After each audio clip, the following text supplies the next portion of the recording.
வணக்கம். நம்ம சேனலுக்கு தொடர்ந்து ஆதரவளித்து கொண்டிருக்கும் நல்ல உள்ளங்களுக்கு நன்றி. சப்ஸ்கிரைப் பண்ணி பார்த்து ஊக்கம் கொடுங்க. ட்ரம்ப் மோடி சந்திப்பு, அதாவது வச்சு செய்த மக்கள் அப்படிங்கிறாங்கல்ல, அந்த மாதிரி இந்தியாவில் மட்டும் வீரமாக பேசுவது, இடி சிபிஐ உள்ளிட்ட அமைப்புகளை பயன்படுத்தி எல்லாத்தையும் பண்ணுறது, நிதி கொடுக்கறதில்ல, இப்படி பல அக்குறுமங்கள், மத சுதந்திரம், புல்டோசர் வச்சு இடிக்கிறது, இப்படி பல காரியங்களை கூச்ச நாச்சம் இல்லாமல் பண்ணி கொண்டிருக்கக்கூடிய ஒரு கட்சியின் தலைவராக இருக்கக்கூடிய ஐயா மோடி நேற்று அதானியை பற்றி கேள்வி வரும்போது ரியாக்ஷனை பார்த்தீங்கன்னா, அதானியை பற்றி ஒரு பிரச்சனை வருது அப்படின்னு ஒருத்தர் கேள்வி கேட்குறாரு. அதுக்கு என்ன பதில் சொல்லணும்? பிரதமர் மோடி என்ன சொன்னார் தெரியுங்களா? இந்தியா ஒரு பழம்பெருமை மிக்க நாடு, இந்தியா வரலாற்று தொன்மைகள் கொண்ட நாடு, இந்தியா அப்படிங்கிறது உலகத்திலேயே அதிக மக்கள் தொகை கொண்ட நாடு. நீங்கள் கேட்கலாம், என்னங்க அது இதெல்லாம் பேசிகிட்டு இருக்கீங்கன்னா, இதான் அவர் பேசுனது. ஏங்க அதானி மேட்ருக்கு வாங்க அப்படின்னா, அதுவும் இன்னொன்று கேள்வி கேட்ட உடனே ஒரு செகண்ட் அப்படியே, அதாவது எப்பயுமே ஒரு கடவுள் அவதாரில் எல்லாம் யோசிச்சு தான் சொல்லுவார். அப்படியே திகைக்கிறார், முடியல. ஏன்னா இந்தியாவில் நீங்கள் கேள்வி கேட்குறதுக்கு முதல்ல செய்தியாளர் சந்திப்பை வைக்கிறது இல்லை. கடைசியாக சொன்னார் பாருங்க ஒரு டைலாக், அதுதான் மக்கள் வச்சு செய்கிறாங்க. அதானியை பற்றி அவர் சொன்னார் ஒரு டைலாக். பக்கத்தில் இருக்க ட்ரம்ப் ரியாக்ஷன் கொடுக்குறாரு பாருங்க, அந்த ரியாக்ஷனை பார்த்து இன்னும் கலக்கல். அதாவது மோடியை அருகில் வைத்துக்கொண்டே வச்சு செஞ்ச ட்ரம்ப். அது மட்டும் இல்லாமல் மோடியை வச்சுக்கிட்டேன், இந்தியா எனக்கு எவ்வளோ வரி விதிக்கிறதோ அதையே இந்தியாவுக்கு விதிப்பேன் அப்படின்னு அவர் சொன்னார் பாருங்க. இதுதான் சூப்பர் ஹைலைட். இங்கே இந்த டைமில் ஒன்று கேட்குறோம், ரைட்டுங்க, இப்போ ட்ரம்ப் சொன்னார்ல, இதுக்கு முன்னாடி வந்தார்ல, அப்போ இந்த மாதிரியான விஷயங்கள் சொன்னாரா? ஐயா மன்மோகன் சிங் அவர்களோ இல்லை நரசிம்மராவ் அவர்களோ, யார் வேணாலும் இந்தியாவுடைய பிரதமராக தேவகவுடா அவர்களோ, அவர்கள் இருந்திருந்தால் இந்த மாதிரி தன்னை வச்சுக்கிட்டே தன்னை கலாய்க்கிறாரு, இது கூட தெரியாமல் உட்காந்துருக்காரு. தெரியாமல் இல்லை, தெரிஞ்சு தான் உட்கார்றாரு.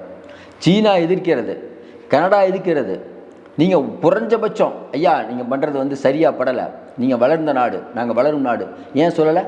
சும்மா சுற்றி பார்க்க போயிட்டு இன்னொன்று மோடி அவர்கள் சொன்னது, நான் விகாஸ் பாரத்தை நோக்கி போயிட்டுருக்கேன். அதேமாதிரி ட்ரம்ப் ட்ரம்ப் ஏதோ பேர் வச்சுருக்காரு, அதை நோக்கி போயிட்டுருக்காரு. நாங்கள் 2 பேரும் ஒன்று தான், நீங்கள் 2 பேரும் ஒன்று தான். நீங்கள் போய் கட்டி பிடிச்சி அவர்கிட்ட ஒரு 2-3 நிமிஷம் பேசிக்கிட்டு சொகுசாக இருந்துட்டு வரீங்க. இந்தியாவுக்கு என்ன லாபம்? இராணுவத்தில் இருக்கக்கூடிய தளவாடங்களை வாங்கிறத ஒப்பந்தம். இராணுவ தளவாடங்கள் எவ்வளோ காசு? அதுக்கு நீங்கள் போடுற மாதிரியே நான் வரி போடுறேங்கிறாரு. இதுக்கெல்லாம் என்ன பதில்? தொடர்ச்சியாக நம்ம சொல்லிட்டு இருக்கோம்ல, இந்த அமெரிக்காவில் போய் மோடி பேசினார், மோடி இந்த டிமாண்ட்லாம் கொடுத்தாரு, ட்ரம்ப் இந்த டிமாண்டு கொடுத்தாரு அப்படிங்கிற கேள்வியே இல்லை. இவர் டிமாண்டே கொடுக்கல, அவர் தான் டிமாண்ட் கொடுத்துட்ருக்காரு. ரொம்ப இந்திய வெளியுறவுத்துறை, இந்திய கலாச்சாரம், வரி விதிப்பு, இதை பற்றிலாம் ரொம்ப டீப்பாக பேசாமல் ரொம்ப எளிமையான மக்களுக்கு புரியணும்னா ஒரே ஒரு சிம்பிள் விஷயந்தாங்க. இப்போ ட்ரம்ப் என்ன பண்ணியிருக்காரு? அங்கே இருக்கக்கூடிய மக்களில் யார் அமெரிக்கர்களையோ அவங்களெல்லாம் வெளியேற்றிட்டுருக்காரு. கரெக்டாக? ஒன்று. இதனால் யார் பாதிக்கப்படக்கூடிய மாநிலம்? ஐயா குஜராத்.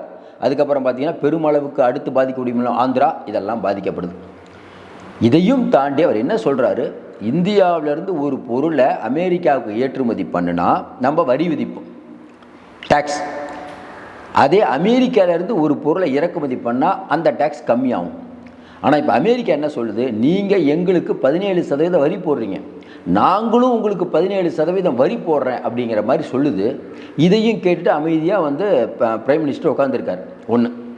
ரெண்டாவது விஷயம், இதில் ரொம்ப ரொம்ப முக்கியமான விஷயம், இன்றைக்கி இருக்கக்கூடிய சூழ்நிலையில் அமெரிக்காவில் இருக்கக்கூடிய பல கம்பெனிகளை ஏமாற்றி ஐயா அதானி பணத்தை மோசடி பண்ணியிருக்காருன்னு கேஸ் நடக்குது. நீங்கள் இந்தியாவில் அதானியை பற்றி நாடாளுமன்றத்தில் பேசின மஹிமா மைதாக்கு என்ன கதியாச்சு, ராகுல் காந்திக்கு என்ன கதியாச்சு, ஹிண்டன்பெர்க் அறிக்கையை தூக்கி போட்டது, இப்படி பல விஷயங்கள்.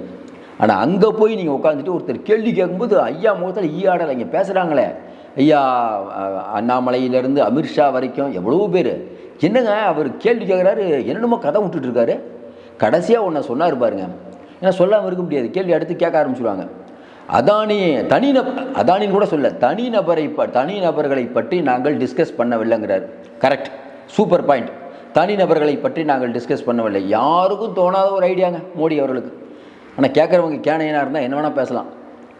அப்போ இந்தியாவில் தேடப்படும் ஒரு குற்றவாளியை அமெரிக்கா அனுப்புகிறேன்னு சொன்னது இல்லை, அதை மட்டும் ஏன் டிஸ்கஸ் பண்ணீங்க? இந்தியாவில் தேடப்படும் ஒரு குற்றவாளியை எங்கள் நாட்டுக்கு அனுப்பணும்னு மோடி கேட்டு அனுப்புகிறேன்ட்டுருக்காரா ட்ரம்ப்பு? இது பாயிண்ட் கரெக்ட். தேடப்படும் குற்றவாளினா அவர் சமூக விரோத செயல்களை செய்தார். அதே மாதிரி பொருளாதார குற்றங்களை இழைத்த அதானி மீது என்ன பேச்சு அப்படிங்கிறதுக்கு பதில் இல்லை.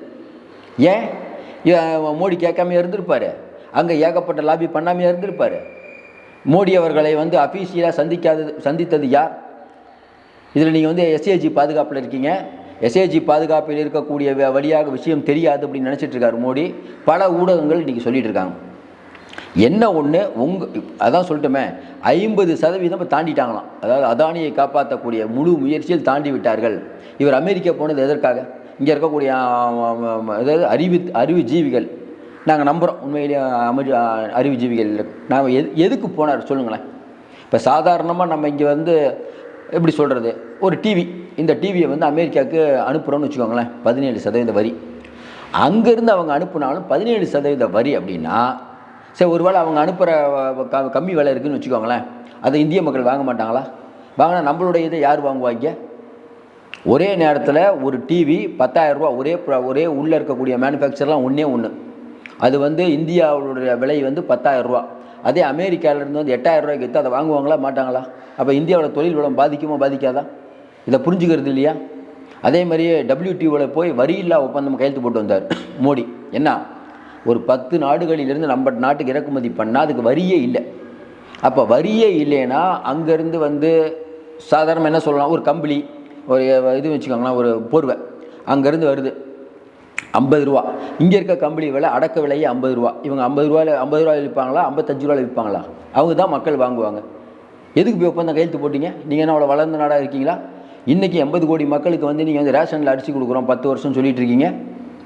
இப்போ நேற்று நடந்த ஹைலைட்டில் நமக்கு ரொம்ப பிடிச்ச விஷயம் என்னென்னா, மோடி அந்த ஒரு ரியாக்ஷனை நீங்கள் பார்த்தீங்கன்னா ஒன்றுமே புரியல. அவர் கேள்வி கேட்டு ஒரு 5 நிமிஷம் கழிச்சு தான் பேசவே ஆரம்பிக்கிறார். அதுவும் உங்களை வச்சுக்கிட்டே சொல்கிறாரு. அதுவும் இல்லாமல் இந்தியா எங்களிடமிருந்து என்னங்க ஆர்டர் போடுறாரு, இந்தியா எங்களிடமிருந்து இராணுவ இதெல்லாம் வாங்குறதுக்கு ஒப்பந்தம் போடுறோங்கிற ஐயா கம்முன்னு இருக்காரே. அப்போ என்ன, அப்போ நீங்கள் போனது எதுக்காக? மோடிக்கிட்ட போயிட்டு இராணுவத்தெல்லாம் உங்கள்கிட்ட இருந்து வாங்குகிறோம், நீங்கள் எப்படியாவது அதானியை காப்பாற்றி விடுங்கன்னு கேட்க போனீங்களா? நம்ம அந்த மாதிரிலாம் கேட்கல. அந்த மாதிரி பேசியிருக்கிறதுக்கான வாய்ப்பு கம்மி. 10ஆம் பொதுவாக பேசக்கூடாது. ஆனால் இப்போ வெளியில் இருக்கிற மக்கள்கிட்ட எப்படி வரும்? நீங்கள் கேட்கலாம், மக்கள்கிட்ட வந்து என்னங்க பிரச்சனை இல்லை, தேர்தல் ஆணையமும் ஐயா மோடி அவர்கள் இருக்கும்போது பிஜேபிக்கு தான் மக்கள் ஓட்டு போடுவாங்க. ஒரு பக்கம் மோடிக்கு கருத்து கணிப்பு பார்த்தா மோடி 80% ஜெயிச்சிட்டார். அடுத்து அவர் தான், அதாவது 2090 வரைக்கும் அவர் தான். சொல்கிற வேண்டியதானே, கேட்குறவங்க அவரே சொல்கிறாருல, இன்னும் 1000 வருஷத்துக்கு நான் யோசிக்கிறேன்னு சொல்லிட்டு. யோசிக்கிறதுக்கு அளவே இல்லை. 10,000 வருஷம் கூட யோசிங்க. அடுத்த நிமிஷம் என்ன நடக்க போகுதுன்னு தெரியும். நிலையற்ற வாழ்க்கையில் இவ்வளோலாம் யோசிக்கிறாங்க. அடுத்த வேலை இந்திய மக்கள் என்ன பண்ணிகிட்டு இருக்காங்கன்னு அதை யோசிங்க. ஜிஎஸ்டி வரியை குறைங்க, அதை விட்டுட்டு அதையும் கேட்டுட்டு மோடி இன்னொன்று, நம்ம ட்ரம்ப் இன்னொன்று சொன்னார் பாருங்க, அதான் ஹைலைட். மோடியை வச்சுக்கிட்டே உலகத்திலேயே அதிகம் வரி போடக்கூடிய நாடு இந்தியா. உண்மையிலே இதை கேட்குறதுக்கு இது எப்படிங்க உண்மை தானே அவர் சொன்னது? இங்கே யாராவது சொன்னால் பொங்குவீங்களே, ஏன் பொங்கலை? அப்போ இந்திய மக்கள் அதுவும் வறுமை கோட்டில் பட்டினியில் 140வது இடத்துல இருக்கோம் நம்ம. நீங்கள் வரி போடுறீங்க, எல்லா மக்களுக்கும் ஒரு வரி போட்டு நீங்கள் வந்து மக்களை இப்போ கஷ்டப்படுத்துறீங்க அப்படின்னு இன்றைக்கி ட்ரம்ப் சொல்கிறாருங்க. நீங்கள் சொல்கிற உலகத்திலேயே வல்லரசு நாடான ட்ரம்ப் சொல்கிறாரு. என்ன பதில்? அதையும் தாண்டி இங்கேயே வாழ்கிற மக்களுக்கு இடம் இல்லை. இவர் உக்ரைன் ரஷ்யா போகிறான். எதுக்கு? ஸ்ட்ரைட்டாக அங்கே போயிட்டார். உக்ரைன் ரஷ்யா போருக்கு போயிட்டார். அதுக்கு இவர் ஐடியா கொடுக்குறாரு. நீங்களாம் ஐடியா கொடுக்கணும், அது அங்கே இருக்கவங்களுக்கு தெரியும். இவ்வளோ நாள் ஐடியா கொடுத்து என்ன பண்ணீங்க? ரஷ்ய அதிபர் புட்டினை போய் நீங்கள் சந்திச்சுட்டு வந்தீங்களே, சந்திச்சுட்டு வந்தீங்கன்னா உக்ரைன் போர் நின்றுச்சா?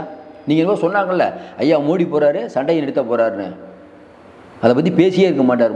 முதல்ல இவருக்கு அதை பற்றி டீட்டெயில் தெரியுமா? ஏதாவது கொஞ்சம் யோசனை பாருங்கள். சண்டை நடந்துட்டு இருக்குது. அதுவும் இல்லாமல் இவங்களுக்கு நம்ம ஹமாஸுக்கும் இஸ்ரேலுக்கும் சண்டை நடந்துட்டு இருக்குது. குடுகுடுன்னு ஓடி போய் இஸ்ரேலுக்கு ஆதரவு அளித்த சூப்பரான பிரைம் மினிஸ்டர் தானே. யாராவது இஸ்ரேலுக்கு ஆதரவு தெரிவிப்பாங்களா? எதுக்கு தெரிவிச்சிங்க? எல்லாம் கண்டனம். யாசர் அராஃபத்துக்காக குரல் கொடுத்தது இந்தியாங்க. ஒடுக்கப்பட்ட மக்களுக்காக நிற்கிறீங்க, ஹமாஸுக்காக நம்ம நிற்கிறோம். அதை விட்டுட்டு குடுகுடுன்னு ஓடி போய் இஸ்ரேல்கிட்ட போய் நீங்கள் பண்ணுறீங்க. உடனே அங்கே இருக்கக்கூடிய தீவிரவாத அமைப்பு இந்தியாவை நாங்கள் எதிரியாக பார்க்கிறோங்கிறோம். சும்மா இருக்கவங்களை ஏங்க சீண்டி விட்றீங்க? கொஞ்சம் யோசனை பாருங்க. அப்புறம் பார்த்தா இஸ்லாமிய தீவிரவாதிகள். நீங்கள் அமைதியாக இருந்தால் எதுக்கு அவங்க பேசுகிறாங்க? தேவையில்லாமல் எதுக்கு பேசுகிறீங்க இந்த வார்த்தையெல்லாம்? கொஞ்சம் யோசனை பாருங்கள். நுபுல் சர்மான்னு ஒரு அம்மா வந்து நபிகள் நாயகத்தை பற்றி தப்பாக பேசி அது இந்த உலக நாட்டில் இருக்க சின்ன அமெரிக்கானா நம்ம கண்டனம் தெரிவிக்கிறாங்க. இந்தளவுக்கு நாடை குட்டிச்சவராக்கி வச்சுட்டு திணறீங்க. அங்கே போய் நின்றுக்கிட்டு கை விலங்கு போட்டு கூப்பிட்டு வராங்க. அதுக்கு கேட்க முடியல உங்களால். அப்புறம் எதுக்கு நீங்கள் அமெரிக்கா போனீங்க? யார் செலவில் போனீங்க? எங்கள் செலவில் ஃபுல்லாக போயிட்டு பிரதமரின் பாதுகாப்புக்கு மட்டும் ஒரு வருஷத்துக்கு வந்து 590 கோடி மாதம் ஒரு மாதத்துக்கு 590 கோடி. அப்போ இதெல்லாம் நீங்கள் அனுபவிக்கிறீங்கல்ல, ஏன்னா பிரைம் மினிஸ்டர் போஸ்ட்டில் இருக்கீங்க. இதெல்லாம் நாங்கள் யாரும் கேள்வி கேட்கல. ஆனால் மக்களுக்கு எழக்கூடிய சந்தேகம், ஒரு சாமானிய மக்களுக்கு இங்கே வாழ்கிறதுக்கு வசதி இல்லாத போது நீங்கள் வெளிநாட்டில் போய் இந்த மாதிரி ஒப்பந்தங்களை போட்டு போட்டு போட்டு அமெரிக்கா மாதிரி பன்னாட்டு நிறுவனங்கள்லாம் உள்ளே வருதே, அதுக்கு நீங்கள் அவங்கெல்லாம் வரி போடுறாங்கிறாங்களே, இது சாதாரணமாக நினைக்காதீங்க. இது இந்தியாவில் இருக்கக்கூடிய வணிகர்களை பாதிக்கும். ஏற்கனவே WTO ஒப்பந்தத்தில் ஏகப்பட்ட பேர் பாதிப்பு, இப்போ இதுலேயும் பாதிப்புன்னா அப்புறம் எதுக்கு நீங்கள் போயிட்டு வந்தீங்கிற கேள்வி எழுமா இல்லாதான்? எல்லாத்தையும் தாண்டி இப்போ வீடியோவெல்லாம் வழியாகிட்டு இருக்குது. மொக்கை வாங்கிய மோடி, அசட்டு சிரிப்பு சிரித்த, நக்கலாக சிரித்த ட்ரம்ப். நீங்கள் வீடியோவை பார்த்தீங்கன்னா அதே மாதிரி தான் இருக்கும். ஏன்னா அது வந்து காப்பி ரைட் வரதுனால நம்ம போட முடியல. வீடியோவை பாருங்கள். ரொம்ப அதாவது என்னென்னா ரொம்ப வருத்தமாகுது. ஒரு இந்திய பிரதமராக மோடி, என்ன இருந்தாலும் நமக்கு பிரைம் மினிஸ்டருங்க, அவர் திணறாருங்க இந்த கேள்விக்கு. இன்னொன்று, அங்கே நீங்கள் ப்ரெஸ் மீட் கொடுக்காமல் இருக்க முடியாது.